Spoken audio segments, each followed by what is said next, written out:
Flower is the main reproductive part of a plant. It consists of 4 whorls. Outer sepal joined to form calyx. मतलब group of sepals को क्या बोलते हैं? Calyx.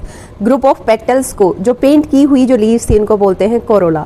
Corolla में जो spelling है वो कलर से मिक्स होती है, तो इसलिए आप याद कर लेना कोरोला. सेपल वाली है कैलेक्स, अलग है बिल्कुल जो है ना. उसके बाद होता है मेल पार्ट. मेल पार्ट बहुत सारे दिखेंगे आपको नॉर्मल फ्लावर्स में भी. मेल पार्ट 2 पार्ट से बना होता है, एंथर एंड फिलामेंट. एंथर और फिलामेंट दोनों ज्वाइन करके उसको बोलते हैं स्टैमन. MEN, उसमें मैन आ रहा है, मतलब मेल पार्ट है. और दूसरा इसका नाम है एंड्रोशियम. ए से आदमी भी बनता है, मतलब मेल पार्ट है. जो एंथर होता है वो उसके ऊपर कुछ स्टिकी सा सब्सटेंस लगा होता है. स्टिकी नहीं, मतलब डस्ट लाइक पार्टिकल्स जुड़े होते हैं, जिसको बोलते हैं पोलन ग्रेन्स. यही पोलन ग्रेन्स जाकर फिर जो फीमेल पार्ट है उसमें जाके फीमेल एग्स से फर्टिलाइजेशन करते हैं और उसके बाद बनते हैं हमारे फ्रूट्स और सीड्स.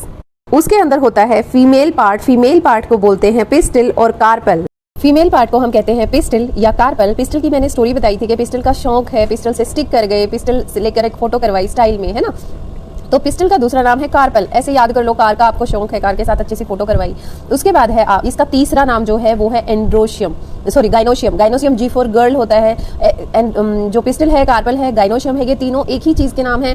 ये फ्लावर में फीमेल पार्ट के नाम है. ये फर्दर 3 पार्ट से बना होता है. सबसे ऊपर स्टिग्मा, उसके बाद स्टाइल और उसके बाद ovary. Ovary after fertilisation, male और फीमेल पार्ट के कॉम्बिनेशन के बाद, उसके फर्टिलाइजेशन के बाद वो बन जाता है, फ्रूट में कन्वर्ट हो जाता है. तो आप कह सकते हो कि जो आपका ओवरी है वो फ्रूट में चेंज हो जाएगी, जो आपका ओव्यूल है वो आपके सीड में कन्वर्ट हो जाएगा. आप कह सकते हो कि जो आपका फ्लावर है वो रिप्रोडक्शन में हेल्प करता है. Ovary into fruit, ovule into seeds. Importance क्या है फ्लावर की? Flower provide nectar to the insects. Nectar provide होता है तो इंसेक्ट आके बैठते हैं, उसका पोलन ट्रांसफर होता है, इसलिए फर्टिलाइजेशन में हेल्प करता है. तो फ्लावर का इंपॉर्टेंट रोल क्या हो गया? Fertilisation in the plants. Fertilisation क्या है? Union of male and female